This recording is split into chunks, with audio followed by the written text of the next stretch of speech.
हमारी माएँ बोलती हैं, सोसाइटी बोलती है इस तरह के कपड़े पहन के रात को मत जाओ, बट हम लोग क्या अपने घर में भी सेफ हैं? मेरे क्लास टीचर ने, मतलब मेरे ट्यूशन वाले नहीं, मेरे साथ में जो है मुझे मोलेस्ट किया। हमारे देश में क्या होता है कि जो रक्षक होते हैं हमें भक्षक करते हैं, हमारे को प्रॉब्लम्स क्रिएट करते हैं। देखा कि 3 लोग एक स्कूटर पे आ रहे हैं, तो उन तीनों लड़कों ने बोला कि आप हमारे साथ फ्रेंडशिप करो। मैंने कहा सॉरी, मैं उस टाइप की लड़की नहीं हूँ। मैं चल ही नहीं वाली थी, उन्होंने कमेंट पास करने शुरू कर दिया कि आप तो प्रोस्टिट्यूट हो, आप यहाँ पे ऐसे एरिया में आती हो ताकि हम जैसे स्ट्रीट लोगों को आप फंसा सको। ट्रांसजेंडर के लोग बहुत ईजी टारगेट सोचते हैं कि भाई इनको तो कोई सीरियस लेता नहीं है, इनके साथ तो कुछ भी कर लो तो कोई सुनेगा नहीं। तो हमारे साथ तो हर रोज होता है। मुझे बहुत अनकंफर्टेबल महसूस हुआ, उल्टी सीधी जगह पे टच कर रहे थे। ऑफ कोर्स जब मैं छोटी थी तो एक शरीर जो था वो लड़के का था, आत्मा लड़की की थी। तो हम जैसे जितने जो बच्चे होते हैं वो हमेशा ही एक तरह से डेंजर में होते हैं हमारे साथ में, एक सेक्सुअल वायलेंस के होने के लिए या सेक्सुअल हरासमेंट के होने के लिए। मेरा पहला एक्सपीरियंस जो था वो था 5 साल की उम्र में, जब हम लोग एक किराए के घर पे रहते थे और दूसरे किराए का एक लड़का भी था जिसने मुझे सेक्सुअली मोलेस्ट करने की कोशिश करी। घर घर खेलते खेलते वो कब आगे बढ़ गया, उसने हद अपनी क्रॉस कर ली, वो पता ही नहीं चला। और जब आप इतने छोटे होते हो आपको मालूम ही नहीं पड़ता कि कोई इंसान आपका क्या कर रहा है, क्यों कर रहा है और आप क्या कर सकते हो, उसके लिए आपको कुछ आइडिया नहीं होता है।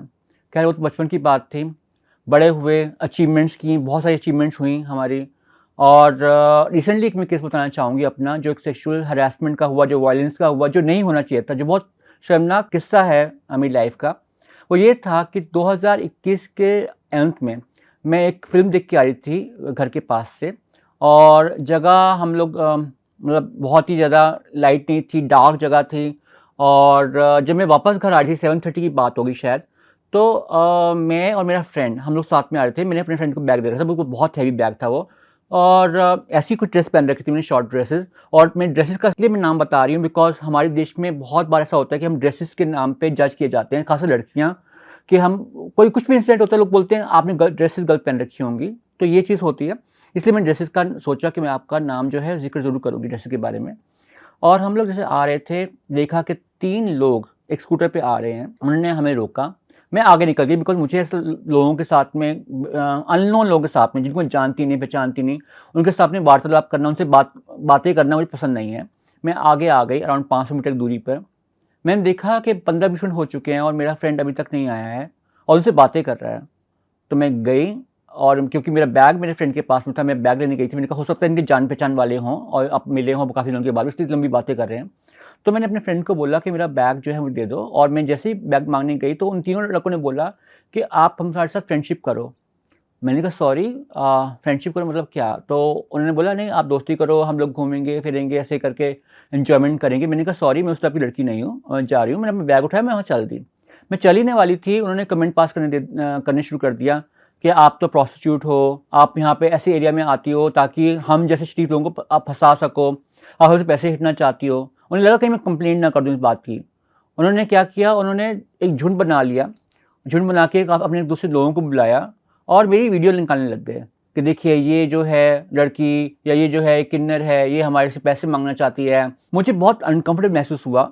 और जब उन्होंने झुंड बनाया, उनमें से कुछ ऐसे लोग थे जो मुझे उल्टी सीधी जगह पे टच कर रहे थे, और क्योंकि मैं अकेली वहाँ पे थी, मेरा फ्रेंड जो था वो पीछे हो गया था और वो तो एक पुरुष था खैर, और मैं अकेली झुंड में थी। मुझे बहुत अनकंफर्टेबल महसूस हुआ, बहुत ज़्यादा गंदा महसूस हो रहा था। मैंने फ़ोन किया पुलिस वालों को, पुलिस वाले भी अपना टाइम लगा के अपना आए। वो आए, आके मैं वैन में बैठी, मेरा फ्रेंड वैन में बैठा, और उन तीनों को बोला कि आप अपनी स्कूटर से आ जाओ।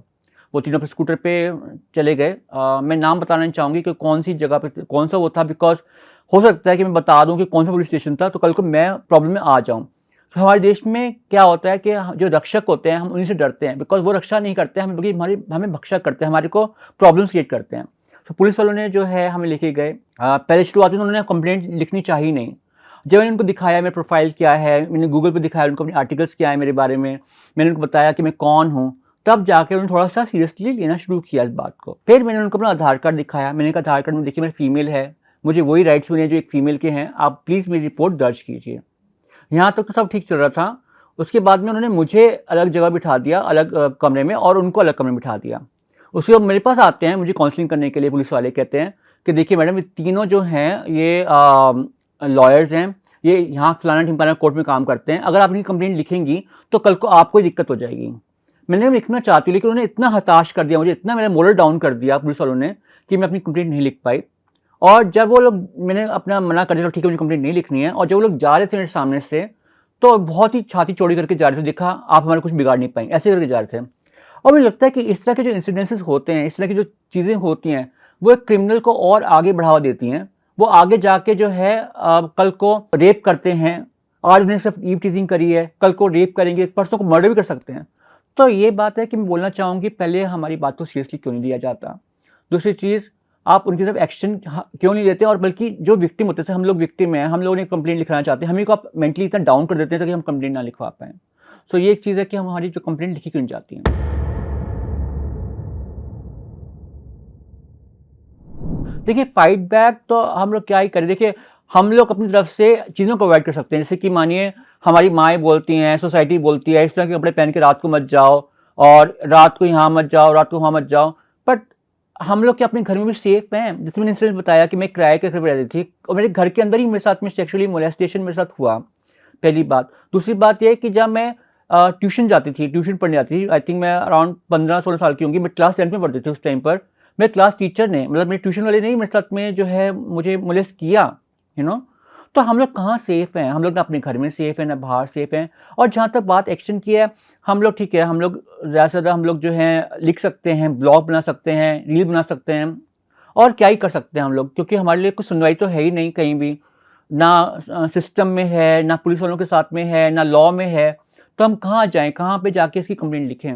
और हमारी तो कम्युनिटी के कितने बच्चे ऐसे हैं, जैसे आर्ट में बोलती हूँ, मैं तो पूर्ण स्त्री बन चुकी हूँ, मेरे पास में स्त्री के हक हैं, लेकिन हमें हक नहीं मिलते, हमको वो हक छीनना से भी नहीं मिलते। मतलब यही होता है, हम में से कोई मर जाएगा कल को, और मरने के बाद यही रैलियाँ निकलेंगी, और रैली निकल क्या ही हो जाएगा, हमारी ज़िंदगी तो चली गई ना। आप कितनी भी रैलियाँ कर लो, कुछ भी कर लो, सेफ तो हम लोग है नहीं। आज से 10-12 साल पहले भी निर्भया थी, आज डॉक्टर मौमिता है बंगाल में, हर घंटे कोई ना कोई रेप होता है। और जहाँ तक बात ट्रांसजेंडर्स की है, ट्रांसजेंडर को लोग बहुत ईजी टारगेट सोचते हैं कि भाई इनको तो कोई सीरियस लेता नहीं है, इनके साथ तो कुछ भी कर लो तो कोई सुनेगा नहीं।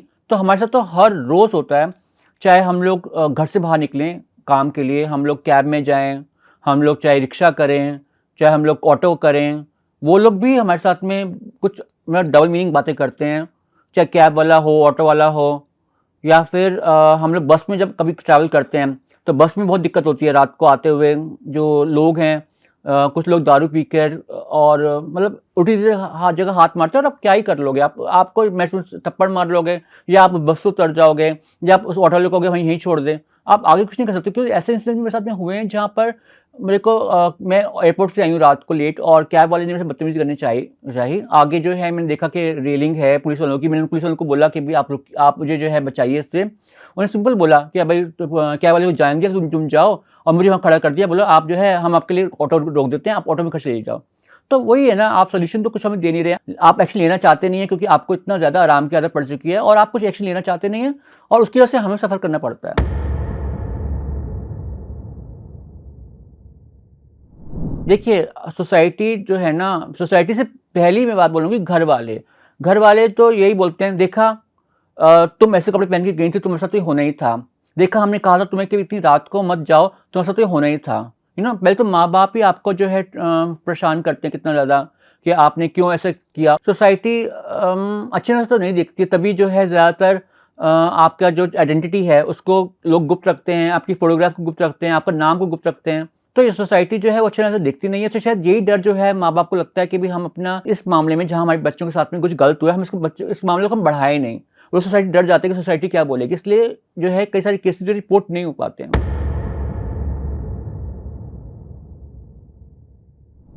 बोलना ज़रूरी है, क्योंकि आप जो है हमारे, ऐसा नहीं है कि हमारी लाइफ मैटर नहीं करती है। आप देखिए कितने सारे ओपन, सरकार ने तो अब तो प्रोस्टिट्यूशन को लीगलाइज कर दिया है।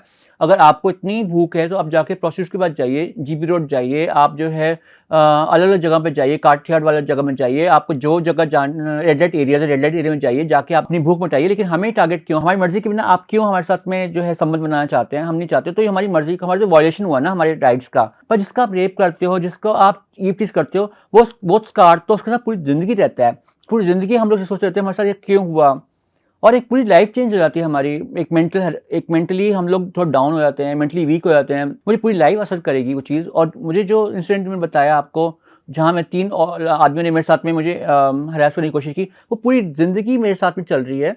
क्योंकि अब मुझे ऐसा लगता है कि मैं फ्री नहीं हूँ। मुझे फ्रीडम तो मिल गई है हमारे को, लेकिन मैं फ्रीडम मुझे है नहीं, मुझे आज़ादी नहीं है। और मुझे डर लगता है रात को जाते हुए कहीं भी, मुझे डर लगता है कि मैं छोटे कपड़े ना पहनूँ, मुझे डर लगता है कि मैं जो है फ़िल्म देखने ना जाऊँ रात को, किसी को साथ लेके जाऊँ, या जा रही हूँ तो मैं सिक्योर रहूँ।